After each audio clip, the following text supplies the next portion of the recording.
बिहार राज्य के पटना शहर में एक बड़े और आलीशान बंगले में पन्ना लाल नाम का एक बड़ा अमीर आदमी रहता। उसके पास करोड़ों की धन दौलत और जायदाद थी, लेकिन स्वभाव में वो परम कंजूस और चोर बुद्धि वाला इंसान था। गांव में वो किसी से भी काम करवा लेता था, पर पूरा काम होने के बाद कोई न कोई बहाना बताकर पैसे हड़पने में वो बहुत बड़ा महारथी था। उस बंगले में पप्पू नाम का इकलौता नौकर रहता। पन्ना लाल की चोर बुद्धि के कारण अगर वो किसी दूसरे नौकर को रखता तो पैसा खर्चा होते, इसलिए वो अकेले पप्पू से ही बगीचे का काम, खाना बनाना, घर की सफाई, कपड़े धोने जैसे सारे काम करवाता। पन्ना लाल की पत्नी का नाम माया देवी था। पन्ना लाल से बिल्कुल विपरीत थी वो। बहुत दयालु और अच्छे दिल की महिला थी।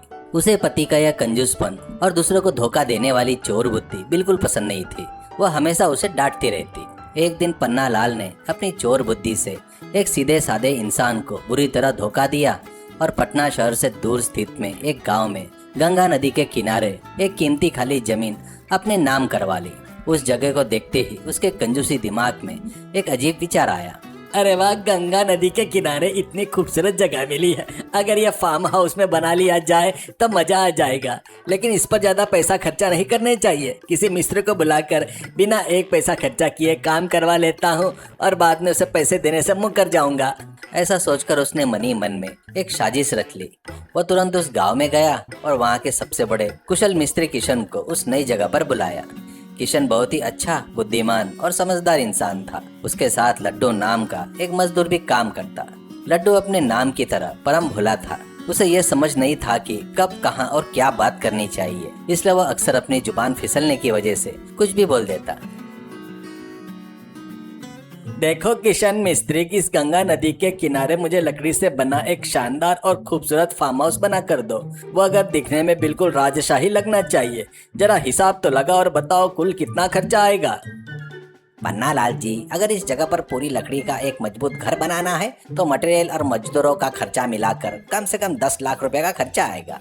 10 लाख क्या? ठीक है, मैं तुम्हें बेहतरीन मौका देता हूँ। सुनो, अब क्या है, मैं तुम्हें घर बनाते समय थोड़े पैसे देकर काम करवाऊंगा, या फिर जब तक घर बनेगा मैं तुम्हें एक भी रुपया नहीं दूंगा। तुम अपने खुद के पैसे से पूरा घर तैयार करोगे और जब घर पूरी तरह बनकर तैयार हो जाएगा तब मैं तुम्हें एक साथ 15 लाख रुपए दूंगा। सोच लो, तुम्हें एक साथ 15 लाख रुपए का मुनाफा होगा। कौन सा तरीका बेहतर है? अरे वाह, 5 लाख रुपए का मुनाफा मिस्त्री जी। मान जाओ मिस्त्री जी, एक साथ इतने सारे पैसे आ जाएंगे तो मैं रोज 10 लड्डू खाऊंगा। ठीक है पन्ना लाल जी, मुझे आपकी बात बहुत पसंद आई। 5 लाख रुपए का मुनाफा कोई छोटी बात तो नहीं है। मैं अपने खुद के पैसे से अपने मजदूर लड्डू को साथ लेकर यहाँ लकड़ी का एक शानदार घर बनाऊंगा। काम पूरा होने के बाद आप मुझे 15 लाख रुपए दे दीजिए। पन्ना लाल मनी मन बहुत खुश हुआ और अपनी योजना को कामयाब होता देख जोर से हंसा। अगले ही दिन किशन और लड्डू दोनों रात दिन करके कड़ी मेहनत से जुट गए। कुछ ही दिनों में गंगा नदी के किनारे आँखियां चकरा देने वाला एक बेहद खूबसूरत और अद्भुत लकड़ी का फार्म हाउस बनकर तैयार हो गया।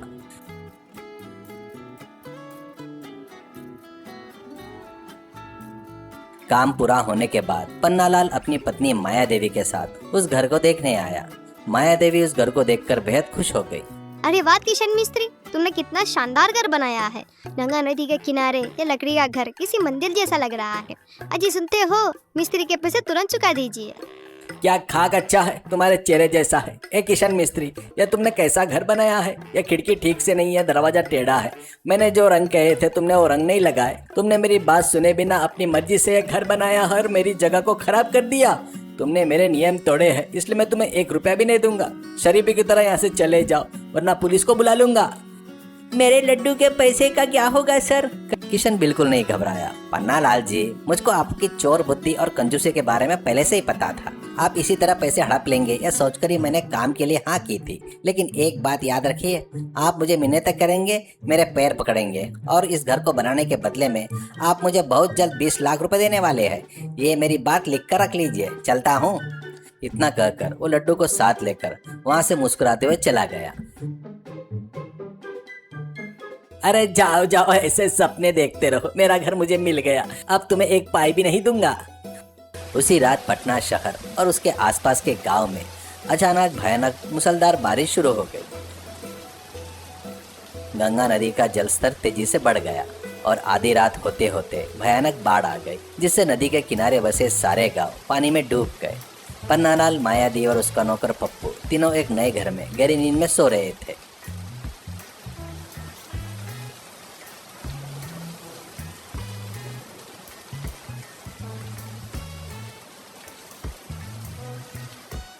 सुबह के करीब 6 बजे पन्नालाल की नींद खुली।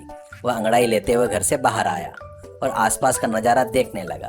चारों तरफ सिर्फ गंगा नदी का बहता हुआ पानी ही दिखाई दे रहा था। यह अनोखा नजारा देखकर उसके तो होश ही उड़ गए। उसने जो नया फार्म हाउस बनाया था वह जमीन पर नहीं था, वह गंगा नदी के पानी पर एक नाव की तरह मजे से तैरते हुए नदी को बीचों बीच बहता जा रहा था। अरे बाप रे, बचाओ बचाओ, पप्पू, माया देवी जल्दी से बाहर आओ, हमारा घर गंगा नदी में तैर रहा है, बचाओ। मायादेवी और पप्पू बाहर आए और इस अजीब मंजर को देखकर रोने लगे। घर पानी की लहरों के साथ इधर उधर डोलते हुए बह रहा था। आसपास मदद के लिए कोई नहीं था। ठीक उसी समय दूर से किशन मिस्त्री और लड्डू एक मोटर बोट से तैरते हुए उसकी तरफ आते दिखाई दिए। पन्नालाल उन्हें देखते ही झूम उठा और उसकी जान में जान आ गई। अरे किशन मिस्त्री, तुम तो मेरे माई बाप हो, मुझे बचाओ। ये क्या चमत्कार है भाई, इस तरह घर पानी पर क्यों तैर रहा है? तुमने घर बनाया है या नाव बनाई है? मुझे किनारे पर पहुंचाओ। पन्नालाल जी, मैंने कल ही आपसे कहा था ना कि मैं आपके बारे में सब जानता हूँ। आपने जिस इंसान को धोखा देकर जमीन खरीदी थी वह असल में कोई रजिस्ट्री जमीन नहीं थी, बल्कि सरकारी जमीन थी। आज नहीं तो कल सरकार आकर आपका घर गिरा देती और छीन लेती। ऊपर से बारिश के मौसम में यह इलाका गंगा नदी की बाढ़ के चपेट में आकर पूरी तरह डूब जाता है। आपको इन बातों का पता नहीं था, इसलिए आप यहाँ घर बनाने का लालच कर बैठे। हाँ भाई, मैंने धोखा देकर यह जमीन ली थी, लेकिन यह घर पानी में तैर कैसे रहा है? मुझे पता था कि आप पैसे हड़प लेंगे, इसलिए मैंने अपनी बुद्धि से इस घर के नीचे पानी पर तैरने वाला एक अनोखा जुगाड़ किया है और तैयार किया। इस वजह से यह घर बिना डूबे पानी पर तैर रहा है। लेकिन सुनिए, मेरा काम अभी पूरा नहीं हुआ है। यह घर ज्यादा दिनों तक या ज्यादा दूर तक पानी में सुरक्षित नहीं तैर सकता। इसके लिए अभी भी कुछ और मजबूत काम करने होंगे।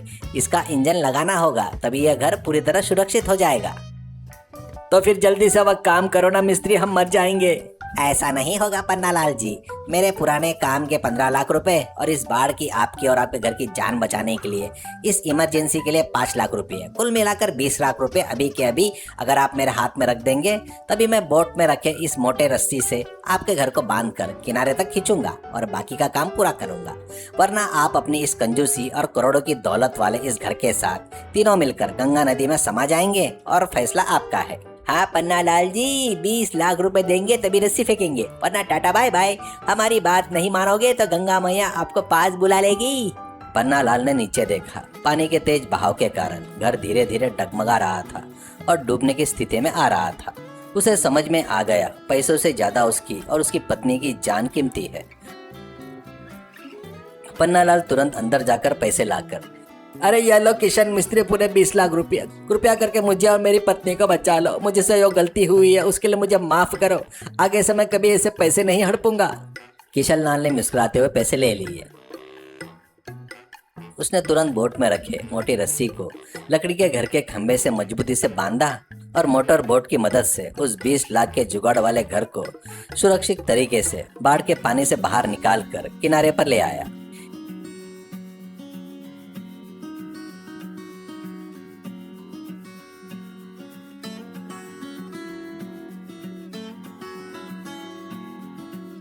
इसके बाद किशन ने उस घर में कुछ और तकनीकी सुधार किए और उसे एक बेहतरीन फ्लोटिंग फार्म हाउस बना दिया। पन्नालाल ने अपना कंजूसीपन और चोर बुद्धि हमेशा के लिए छोड़ दी और मेहनत करने वाले लोगों का सम्मान करना सीख लिया।